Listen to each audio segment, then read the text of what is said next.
हरे कृष्णा, राधे राधे। श्री लक्ष्मीनारायण भगवान की जय। दोस्तों, आज की वीडियो बहुत ही खास और उपयोगी होने वाली है, क्योंकि आज हम बात करेंगे देवशयनी एकादशी और चातुर्मास के बारे में। आज मैं आपको कोई विशेष पूजा विधि करके नहीं दिखाऊंगी, बल्कि अपने घर के काम और सामान्य दिनचर्या करते हुए ये संपूर्ण जानकारी आप सबके साथ शेयर करूंगी। आज हम जानेंगे कि देवशयनी एकादशी का व्रत किस दिन रखा जाएगा, एकादशी तिथि कब प्रारंभ और कब समाप्त होगी, व्रत का पारण किस समय करना है और देवशयनी एकादशी से शुरू होने वाले चातुर्मास में हमें कौन कौन से संकल्प लेने चाहिए। साथ ही यह भी जानेंगे कि सावन, भादो, अश्विन और कार्तिक में किन खाद्य पदार्थों का सेवन नहीं करना चाहिए और ऐसी कौन सी छोटी सी एक प्रभावशाली नियम ले जिसे हम पूरे 4 महीने तक निभा सके। तो आइए सबसे पहले देवशयनी एकादशी की तिथि और समय जान लेते हैं। एकादशी तिथि 24 जुलाई 2026 शुक्रवार की शाम को 6:12 से शुरू होगी और एकादशी तिथि का समापन 25 जुलाई 2026 दिन शनिवार की रात में 8:10 तक समाप्त हो जाएगी। उदय तिथि के अनुसार देवशयनी एकादशी का व्रत 25 जुलाई 2026 शनिवार के दिन ही रखा जाएगा। व्रत का पारण अगले दिन यानी 26 जुलाई 2026 रविवार को सुबह 5:39 से 8:22 तक रहेगा। तो दोस्तों, जो भी भक्तजन देवशयनी एकादशी का व्रत रख रहे हैं वे इस समय का विशेष ध्यान रखें, क्योंकि एकादशी व्रत के जो नियम होते हैं वे 10वीं तिथि से ही शुरू हो जाते हैं। यानी 24 जुलाई को आप शाम 6:12 से एकादशी जैसे शुरू हो रही तो उसके बाद सात्विक भोजन खाएं, विदाउट गार्लिक और अनियन के भोजन खाएं और चावल का भी सेवन ना करें। दोस्तों, अगर मेरी बताई हुई जानकारी आपको जरा सी भी अच्छी लगे तो वीडियो को लाइक ज़रूर कीजिएगा और हमारे चैनल को सब्सक्राइब करके बेल आइकन भी दबा दीजिए, ताकि व्रत, त्योहार और पूजा पाठ से जुड़ी ऐसी महत्वपूर्ण जानकारी आपको समय पर मिलती रहे। अब बात करते हैं देवशयनी एकादशी के महत्व का।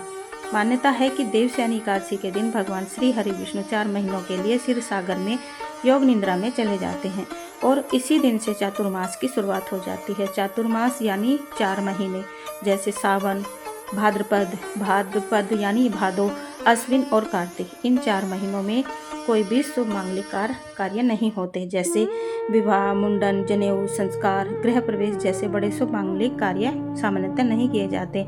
लेकिन पूजा पाठ, जप, तप, ध्यान, व्रत, दान, सेवा और भी ज़्यादा बढ़ जाते हैं। भगवान का स्मरण करना इन दिनों बहुत ही फलदायी होता है। बहुत से लोग पूछते हैं कि अगर हम एकादशी व्रत शुरू करना चाहें तो इस देवशयनी एकादशी से हम शुरू कर सकते हैं क्या। तो देखिए, निर्जला एकादशी या उत्पन्ना एकादशी, जिस दिन एकादशी का जन्म होता है, उत्पन्ना एकादशी और देव उठनी एकादशी, ये बहुत बड़ी विशेष एकादशी मानी जाती है। अगर ये वाली एकादशी आपसे छूट जाए किसी भी कारणवश तो आप किसी भी महीने की शुक्ल पक्ष की एकादशी से व्रत ले सकते हैं, क्योंकि कोई भी एकादशी छोटी नहीं होती। हर एकादशी का अपना अलग अलग महत्व और पुण्य फल होता है। दोस्तों, आइए अब जान लेते हैं चतुर्मास के संकल्प के बारे में। बहुत से श्रद्धालु पूरे 4 महीने के लिए अन्न का त्याग करके फल, दूध और फलाहारी वस्तु पर रहते हैं, लेकिन सभी के लिए 4 महीने तक ऐसा करना संभव नहीं होता। कुछ लोग दिन में ही फलाहार करते हैं और संध्या के टाइम एक समय शुद्ध सात्विक भोजन भी करते हैं, लेकिन देखा देखी कोई भी कठिन नियम नहीं लेना है। 4 महीनों तक लगातार फलाहार या एक समय भोजन करना संभव नहीं हो तो आप सावन में सोमवार, 16 सोमवार, गुरुवार, एकादशी या पूर्णिमा का भी व्रत ले सकते हैं। चातुर्मास में गुरुवार के व्रत और भगवान विष्णु की पूजा का भी विशेष महत्व बताया गया है, तो आप गुरुवार के भी व्रत ले सकते हैं। आप पूरे चतुर्मास में प्याज, लहसुन, मांसाहार, मदिरा और तामसी भोजन का भी त्याग करने का संकल्प ले सकते हैं। या आपको बहुत ही फास्ट फूड खाने की आदत है तो आप वो फास्ट फूड छोड़ने का भी संकल्प ले सकते हैं। बुरी आदतें जो आपके पास हैं, आप वो भी एक आदत को छोड़ने का संकल्प ले सकते हैं। बहुत से लोग अपनी किसी प्रिय वस्तु को छोड़ने का संकल्प लेते हैं, लेकिन इसमें भगवान के साथ चालाकी बिल्कुल मत कीजिएगा। ऐसा नहीं है कि आपको आम बहुत पसंद है और आपने कहा कि चातुर्मास में आम छोड़ देंगे, या आप तरबूज बहुत पसंद है तो आपने कहा तरबूज का त्याग, क्योंकि चतुर्मास में 4 महीने में आम और तरबूज का मौसम नहीं रहता। त्याग उस वस्तु का करें जिससे जो आपको बेहद प्रिय है, जो आप नियमित रूप से प्रतिदिन करते हैं, उसे छोड़ना आपके लिए सच में कठिन है। जैसे चाय हो गया, कॉफ़ी हो गई, मिठाई होगी, तला हुआ भोजन या कोई ऐसी वस्तु जिसका आपको बहुत अधिक मोह है, वो छोड़ना आपके लिए बहुत बड़ा संकल्प होगा। आप वो कर सकते हैं। दोस्तों, चातुर्मास में तेल के त्याग का भी संकल्प लिया जाता है। शरीर या बालों में तेल नहीं लगाना चाहिए। कई लोग भोजन में तेल का भी सेवन नहीं करते और कुछ लोग पृथ्वी शयन का नियम ले लेते हैं, यानी ऊंचे पलंग पर न सोकर सीधे दरी, चटाई या पतला गद्दा बिछाकर सोते हैं। लेकिन जिसको स्वास्थ्य से जुड़ी कोई भी परेशानी है तो ऐसा संकल्प नहीं लेना चाहिए। अब चतुर्मास में 4 महीनों में भोजन से जुड़े कुछ नियम होते हैं, उनको भी जान लेते हैं। चातुर्मास में सबसे पहले जो महीना आता है सावन में, हरी पत्तेदार सब्जियों को नहीं खाना चाहिए। दूसरे महीने भाद्रपद यानी भादों में दही को भी वर्जित बताया गया है, नहीं खाना चाहिए। तीसरे महीने अश्विन में दूध पीने को भी मनाही बताई गई है। अगर बच्चे छोटे हैं या कोई बीमार है तो उनके लिए अलग से आप दूध दे सकते हैं, थोड़ी बहुत हल्दी डाल के। डायरेक्ट दूध देने के लिए मनाही बताई गई है, या दूध से बनी चाय या दूध से बनी कोई खाद्य सामग्री ले सकते हैं।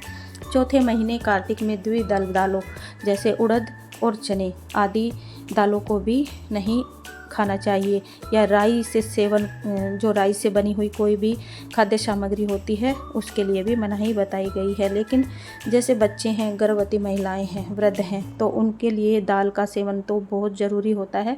अपने डॉक्टर की सलाह से आप ये सब कर सकते हैं। अब प्रश्न आता है, चतुर्मास में ऐसे सिंपल से कौन से हम नियम ले सकते हैं जो पूजा पाठ से जुड़े होते हैं। तो जैसे हम प्रतिदिन तो पूजा करते ही हैं, लेकिन अब चाहे तो श्री हरि विष्णु भगवान को तुलसी बहुत प्रिय है, तो अब तुलसी में सुबह शाम दीपक लगाने का भी एक नियम ले सकते हैं। वैसे तो हर घर में जितने भी पूजा पाठी लोग हैं वे अपने घर के मुख्य द्वार पर तुलसी मैया के सामने एक दीपक प्रज्वलित तो करते हैं, लेकिन जो नहीं करते तो वो भी नियम ले सकते हैं। या आप संध्या के समय भगवान श्री हरि विष्णु भगवान की सहस्त्र नाम का भी आप नियम ले सकते हैं, या आप एक लोटा स्वच्छ जल अर्पित करने का भगवान को, ये भी नियम ले सकते हैं भोले बाबा पर चढ़ाने का। या फिर आप मंत्र जैसे ओम नमो भगवते वासुदेवाय, या फिर आप कृष्णाय वासुदेवाय हरे हे परमात्मने प्रणतत क्लेश नाशाय गोविंदाय नमो नमः, इसका भी मंत्र का भी आप संकल्प ले सकते हैं। या विष्णु चालीसा, सहस्र नाम, श्रीमद् भागवत, या एक अध्याय रामचरितमानस का जो आपसे संभव हो सके बहुत ही सरल तरीके से। हनुमान चालीसा पाठ हो गया, या आराध्य देव का कोई पाठ प्रतिदिन करने का नियम ले सकते हैं। बहुत से लोग पूछते हैं कि पाठ किस समय करना चाहिए। सुबह ब्रह्म मुहूर्त का समय बहुत अच्छा माना जाता है, लेकिन यदि जैसे हम गृहस्थ जीवन में हैं तो हमें बहुत सारे काम होते हैं, बच्चे स्कूल जाते हैं, घर में परिवार में बहुत से ऐसे लोग होते हैं जिसको समय से भोजन चाहिए, नाश्ता चाहिए, तो वो करने के बाद भी आप अपने एकांत में बैठकर पूजा पाठ या माला जप भी कर सकते हैं। 9 से 10 बजे के बीच में अगर हो सके सुबह तो बहुत अच्छी बात है, वरना तो आप संध्या टाइम में भी अपने हाथ मुंह धोकर अच्छे से, या फिर बहुत से तो नहा लेते हैं शाम के टाइम भी, जिससे अगर नहीं नहाया जाता तो वो अच्छे से अपने हाथ पैर मुंह धोकर भी शाम को माला जप कर सकते हैं। दोस्तों, अगर आप भगवान जी के सामने सहस्त्र नाम या विष्णु नाम जो भी आप जप का संकल्प लिया है वो कर रहे हैं, तो उनके सामने धूप और दीपक जरूर जलाएं। एक लोटे में स्वच्छ जल रख लें, थोड़ा मिश्री या बतासे या कोई भी फल लेकर भोग में रखकर पाठ आरंभ कर सकते हैं। आप किसी पूजनीय वृक्ष की भी सेवा का नियम ले सकते हैं, जैसे पीपल का हो गया, बरगद का हो गया, केले का हो गया, आंवले का। समी के वृक्ष को जल अर्पित करना, प्रणाम करना और उसके आसपास स्वच्छता बनाए रखना, उसका भी आप नियम ले सकते हैं।